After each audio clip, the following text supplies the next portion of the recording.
اگر آپ کو یہ ویڈیو پسند آئے تو ابھی ہمارا یوٹیوب چینل سبسکرائب کریں اور بیل آئیکن بھی دبا دیں تاکہ نئی ویڈیو سب سے پہلے آپ تک پہنچے۔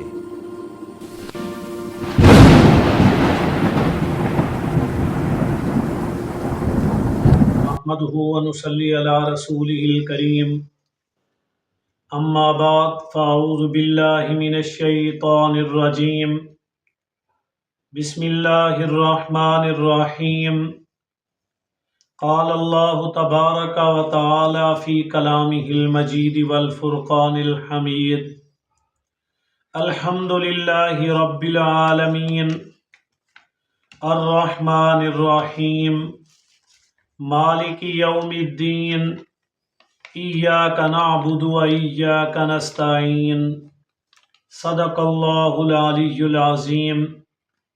میرے واجب الاحترام سامعین،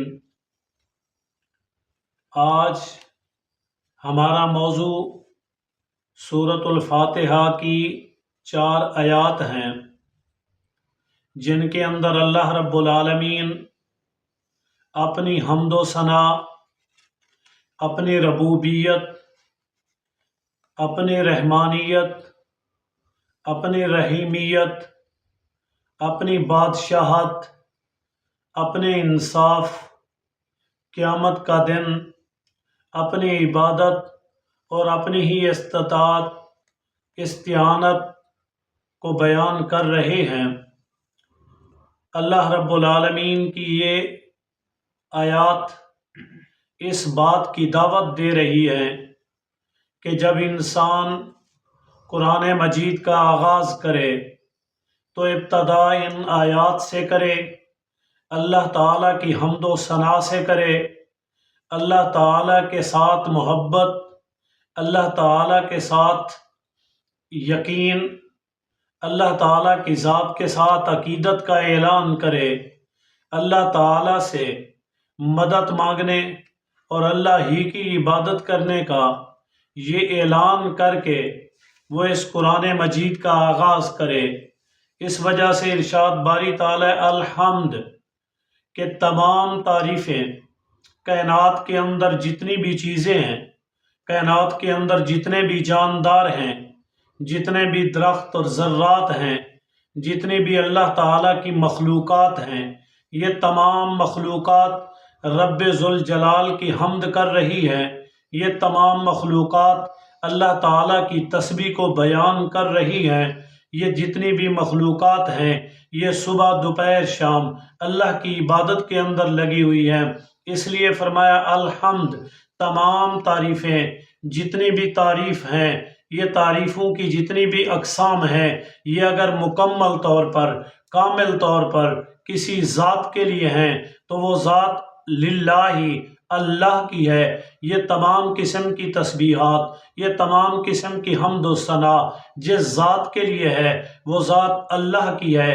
چاہے وہ حمد و ثنا کرنے والا انسان ہو، چاہے وہ حمد و ثنا کرنے والا فرشتہ ہو، چاہے وہ حمد و ثنا کرنے والا جن ہو، چاہے وہ حمد و ثنا کرنے والی پانی کے اندر رہنے والی مچھلیاں ہوں، چاہے وہ جنگلات کے اندر رہنے والے جانور ہوں، چاہے وہ درخت اور ذرات ہوں، جو حمد ہو رہی ہے یہ حمد اللہ کے لیے ہے۔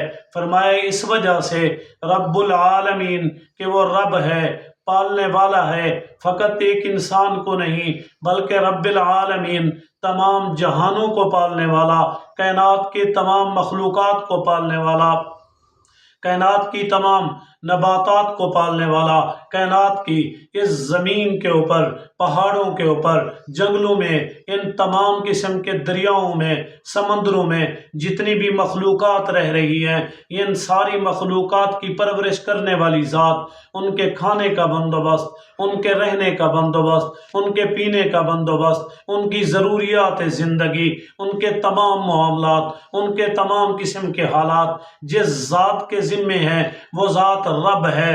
वो रब कौन है? अल्लाह की ज़ात है। इसलिए फरमाया अल्हम्दुलिल्लाहि रब्बिल आलमीन, तमाम तारीफ़ें अल्लाह के लिए हैं जो तमाम जहानों को पालने वाला है। एक जहान नहीं बल्कि 7 ज़मीनें हैं, 7 आसमान हैं, मुख्तलिफ किस्म के ज़मीन व आसमान के अंदर मखलूक़ात हैं। इन तमाम मखलूक़ात की ज़िम्मेदारी, इन तमाम जहानों के अंदर रहने वाली नबातात की ज़िम्मेदारी, इन तमाम मखलूक़ों की ज़िम्मेदारी उस ज़ात के ऊपर है जिस ज़ात को अल्लाह कहते हैं। इसलिए फरमाया कि वो तमाम आलम का रब है, तमाम आलम को पालने वाला है, तमाम आलम की परवरिश करने वाला है। अर्रहमानिर रहीम, वो रहमान है, निहायत ही रहम करने वाला है। रहमान उसे कहते हैं जो बिन मांगे अता करे। जैसे हम दुनिया में आए, हमने अल्लाह से मांगा नहीं, हमें अकल दिया, हमने मांगा नहीं, हमें कान नाक आंखें दी, हमने मांगी नहीं, बिन मांगे हमें जिंदगी अता की, बिन मांगे हमें जिस्म अता किया, बिन मांगे हमें सेहत अता की। जो कुछ हमें बिन मांगे मिला, ये सब कुछ देने वाली ज़ात को रहमान कहते हैं। और जो कुछ हमने मांगा, ये मांगने वाली जितनी भी अशिया हैं, मांगने वाली जितनी भी चीज़ें हैं, उन तमाम चीज़ों को पूरा करने वाली ज़ात रहीम है। अर्रहमान, रहमान वो है जो पालने वाला है, चाहे वो ईमान वाला हो, चाहे फरमा बरदार हो, चाहे नाफरमान हो, हर एक की परवरिश करने वाली ज़ात, चाहे वो मुसलमान हो, गैर मुस्लिम हो, वो रहमान है। अर्रहीम वो ज़ात जो ईमान लाने वाली है, फर्मा बरदारी करने वाली है, उसकी परवरिश करने वाली ज़ात को रहीम कहते हैं। इसका तीसरा माना, रहमान दुनिया के लिए, हर एक के लिए वो रहमान है। रहीम आखरत के लिए कि जिसने फर्मा बरदारी की, जिसने ईमान लाया, जिसने उन तमाम किस्म के इम्तिहानात आजमाइश से गुजर कर उन तमाम किस्म की कुयूत और हुदूद की पाबंदी की, अल्लाह के कवानीन को माना, उन्हें आखरत के अंदर जो इनाम और इकराम देने वाली ज़ात है वो रहीम है। फरमाया मालिक यौमिद्दीन, वो मालिक है जज़ा के दिन का, वो मालिक है आखरत के दिन का, वो मालिक है इंसाफ करने वाला। इसलिए कि वो दिन होगा जिसके लिए अल्लाह ताला फरमाएंगे लिमनिल मुल्कुल यौम लिल्लाहिल वाहिदिल कहार, अल्लाह की वो ज़ात है जिसकी आज बादशाहत है, जो सब कुछ देने वाली है। आज जिसने जुल्म किया उसे भी बदला मिलेगा, जिसने इंसाफ किया उसे भी बदला मिलेगा, जिसने इबादत की उसे भी बदला मिलेगा, जिसने नाफरमानी की उसे भी आज बदला मिलेगा, जिसने दुनिया के अंदर जो कुछ किया उसे वो सब कुछ दिया जाएगा, वो सब कुछ उसे मिलेगा। इसलिए फरमाया मालिक यौमिद्दीन, वो रोज़े जज़ा का मालिक है, वो बदले के दिन का मालिक है, वो इंसाफ करने वाली ज़ात है जिस दिन कायनात सारी उसके सामने खड़ी होगी। इसलिए फरमाया कि बंदा ये कहे इय्याका नअबुदु, हम तेरी ही इबादत करते हैं। होना तो ये चाहिए था नाबुदु का, हम तेरी इबादत करते हैं। यहाँ इय्याका नअबुदु के मफूल को पहले लाए, इस वजह से लाए तखसीस के लिए, खसूसियत के लिए कि तेरी ही हम इबादत करते हैं, तेरे बगैर किसी की इबादत नहीं करते। चाहे वो इबादत माली हो, चाहे वो इबादत जिस्मानी हो, चाहे वो इबादत ज़ुबानी हो, ज़ुबानी इबादत भी तेरे लिए, जिस्मानी इबादत भी तेरे लिए, माली इबादत भी तेरे लिए। इसलिए हम नमाज के अंदर कहते हैं अत्तहियातु लिल्लाहि वस्सलावातु वत्तय्यिबातु, ये तमाम किस्म की इबादत चाहे जुबानी हो तब भी तेरे लिए है, चाहे वो जिस्मानी हो तब भी तेरे लिए, चाहे वो माली हो तब भी तेरे लिए।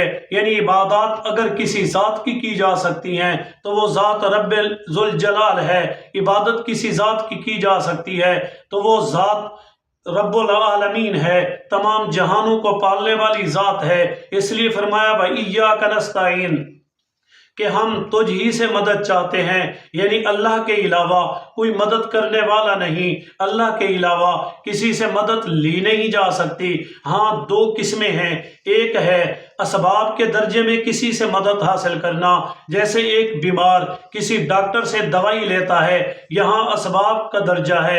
ایک کمزور آدمی کسی طاقتور سے کہتا ہے، ایک جاہل آدمی کسی عالم سے مدد لیتا ہے، یہ مدد ہے اسباب کے درجے میں۔ اسباب کے درجے میں کسی سے معاونت لینا، اسباب کے درجے میں کسی سے مدد لینا، یہ تو شرعاً جائز ہے۔ اگر آپ ایک دوسرے کے ساتھ تعاون کریں نیکی کے اندر، تقوی کے اندر، اس بات کی تو اجازت ہے۔ ہاں، ما فوق الاسباب، اسباب کے بغیر کسی سے مدد طلب کرنا، اسباب کے بغیر کسی سے مدد مانگنا، اسباب کے بغیر کسی سے مدد کی امید رکھنا، یہ ناجائز ہے۔ اس لیے فرمایا تیری ہی ہم عبادت کرتے ہیں اور تجھ سے ہی ہم مدد چاہتے ہیں، اللہ کے علاوہ کوئی ایسی ذات نہیں جس سے مدد مانگی جائے یا جو عبادت کے لائق ہو۔